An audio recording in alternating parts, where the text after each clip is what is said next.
Hello. Today we're at Brew Together.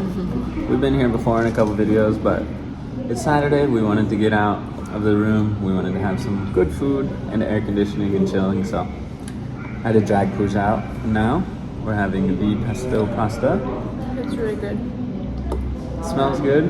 It's fragrant. Color's nice. Tastes good. We didn't get any chicken this time. Last time we got chicken with the pesto pasta and they charged us like 200 extra rupees, so we avoided the chicken today. We're veg. It's still good without the chicken. It's very delicious. Not as good as Taco Bell though.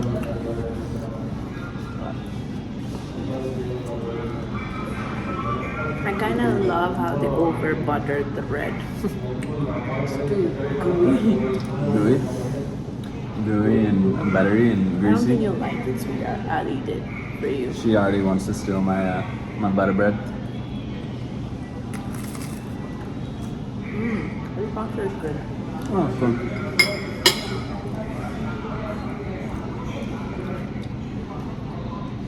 Good pesto pasta. Delicious. I'm happy with it. Pooja has a topic for today to No. discuss. Also, I'm wearing the earring I bought the other day in the video. You went shopping over by Hawa Mahal. That's the dog. And she's wearing her jutis, her new shoes yeah. that she got. Yeah. Put your foot up here on the table and show. Show them your jutis. It's funny because yesterday, whatever it was, I was giving her crap because I was like, you bought these jutis, they were this much, and you bought them a week ago, 2 weeks ago, and they're still in the black plastic bag. Because I don't have an outfit to wear. Still in the bag. You haven't even said hello to them, visited them, showed them to anybody. Haven't even looked at them since you bought them. And then all of a sudden today she gets ready and she's like, look at my outfit. And what is she wearing? Her jutis. So, all because I said something. Not true. Why did you decide to wear them today then?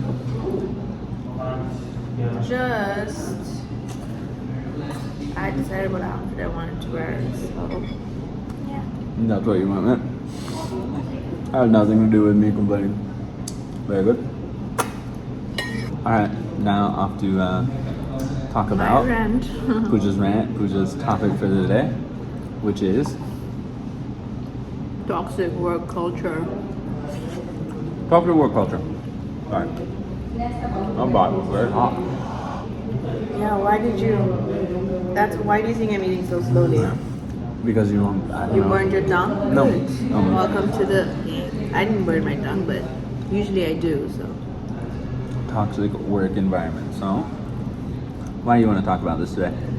Because she was telling me it's very prevalent in her society with favoritism and nepotism. It's real prevalent in my office, previous offices I've worked. You know, you gotta be a butt licker if you want to raise, you want a promotion, which I'm not. So I always get into trouble for being the good person. In Nepali, they say chak chatne. Butt lickers, chak chatne. Chak means butt. No, yes. But It means ass. No, it's more of a dirty word. but it's Chamcha is the literal meaning to be a butt licker in Nepali. Which is spoon liquor. Chamcha is spoon. When I did a basketball camp in Pokhara one year, it was right after I learned the word chak, which is ass, and I thought it was like an okay word to say. And I was yelling it to all these kids that were like 13. I don't know if they have a problem with their... Can you hear Double this? chin alert. There's no music today. Somebody keeps doing something with the aux cord and it keeps going like that. So that's a little bit dropped back. But I was doing this basketball camp with all these kids between like ages 9 and 17 maybe. And I kept yelling, chak, chak. I kept telling them they had to put their butt lower for defense. And I kept saying, and they all kept laughing. I was like, what is going on? And then it wasn't until later that I found out that some of my Nepali friends were like, you shouldn't be saying that to a bunch of children. So, side story for my chak. And go on with your toxic workplaces. All these companies that talk about being transparent and honest, which actually they're not. They're very disrespectful and unprofessional. And it's very funny, you know, they don't say anything to your face and they're like, oh, everything is good. But then, you know, you don't know what they're thinking. And even when you're doing a one-on-one with them, they're like, you're doing great, oh, you're doing good, blah, blah, blah. But then they're like, well, let me fuck you over in front of everyone. There's a lot of favoritism, but no one likes confrontation, so they just do it behind your back. I'm sure it's prevalent everywhere, not just in Nepal or But South I'm Asia. just saying South Asia because that's where I live and that's where I work. Your experiences? That's my experiences come from there. So I've never worked abroad, so I don't know. Maybe it is. That's where there are a lot of people who come out with toxic reels and short videos on YouTube. So it's prevalent definitely everywhere. But you've worked for companies that have been abroad companies, just with Nepali workforce. Yeah, and it's crazy, like Nepali people, I'm not generalizing, it's just because that is where my experience lies in. Mm-hmm. So they just want to agree to everything the boss says and be like, yes, no, No confrontation. no. And it's so, they just don't like it if someone is just open and very straightforward. They just hate it. They think that it's actually have nothing to do with them, but they think it's actually to do with them. So they get pretty defensive or something. Take it personally. Is that what you're saying? They take it as a personal attack when it's actually not directed towards them. Mm-hmm. And they make this huge issue out of it. And then they're like, I'm so professional, I have so much experience, I worked as a goddamn manager. Hint of aggression. There's this one guy in my office who told me that I had no managerial experience, where he had no idea about where my experience lied, where I worked in, or what I did it. You know? And it's just so crazy. I'm like, wow, you have such disgusting guts to say that to me without having Disgusting knowing. guts. It is disgusting. How is that a good guts? It's disgusting. It's like, and you know, like people have this mentality that they want to feel big by making you feel so small about yourself. They just project their insecurities into you because, you know, they can't handle it. Mm-hmm. It's so sad. I think some companies do it better. One of the previous insurance companies I worked for, I had a similar problem with my supervisor, but then, you know, they took immediate action and it was really nice and I was really appreciative of it because they didn't take the complaint lightly because after what I had gone through, I resigned immediately. But they had a good HR team. They had somebody that could handle it. They had a big HR team as well. It was, I don't want to tell the name, but then They were good. they were really, really Good at good. that time. And they handled it really well.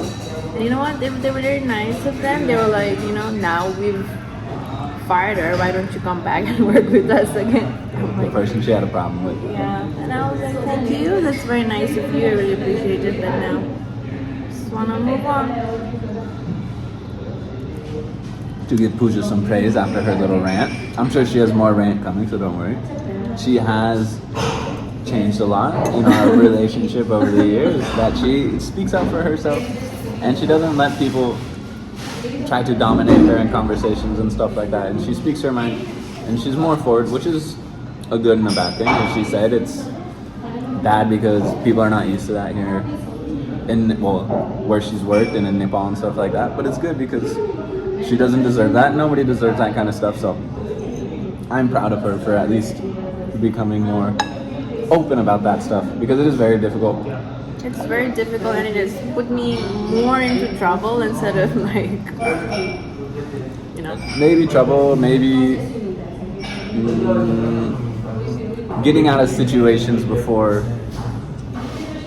I don't know. Who cares if it gets you in trouble? You should stand up for yourself and you should protect yourself and you should do all that and protect your friends or colleagues that deserve it, so, or that need it. And she's done that, which has been good. Sometimes it gets her into trouble, but it's not a problem at all. It's not. But my point is such. Also, she's a woman. People don't like that. It's a very I don't know, there are patriarchal people- society here. There are people in my office who's insecure of me for, I don't know, I don't even do anything to them, you know. Being a woman, they're just upset with me. In a patriarchal society. You know, they want to be more like the dominating people, men, you know, like men who always wants to be dominating and wants to dominate people. I want to dominate this pasta. It's so delicious. If you've watched yeah. throughout the video, I just am staring at the pasta and eating it. Oh, But yeah, I think to create, I just read this article on Forbes where they say that companies around the world, they have been able to successfully establish a very physical, safe environment for women, but then, you know, psychologically they have not been able to do that because a lot of people, they don't take the concern seriously, or they think they can just, you know, brush it off because they think that it's normal to have a little bullying or hazing or whatever. But in reality, it's much more than just, you know, it's just not one time you're getting bullied. It's like a constant, you're getting bullied in just different forms, you know.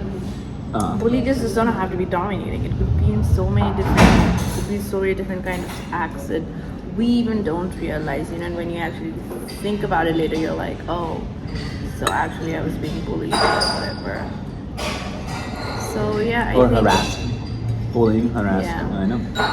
So I think it's equally important to create a physically safe environment for women, but I think psychologically being able to, I don't know, I might be wrong. I feel like maybe women go through all this psychological thing more than men do.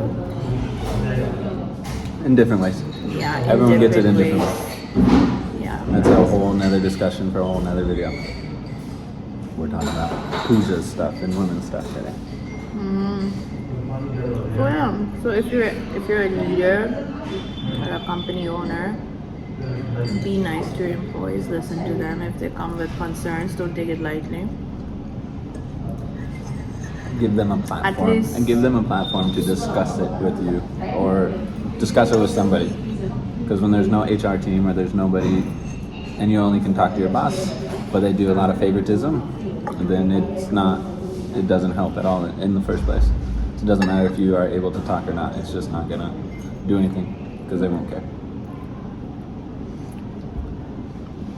I know. I'm just so sick of working for others. Nobody wants to work for others. It's not bad. It's just like Difficult. sometimes the colleagues make it very hard, and sometimes the boss makes it very hard. It's just that there's no balance. I can't work for anyone anymore. I've learned this. Do you want the last part? Eat the last bite. Eat the last noodle. I ate all these noodles. You can't. You'll just get into fights with people. I'm Confrontational. confrontational up front.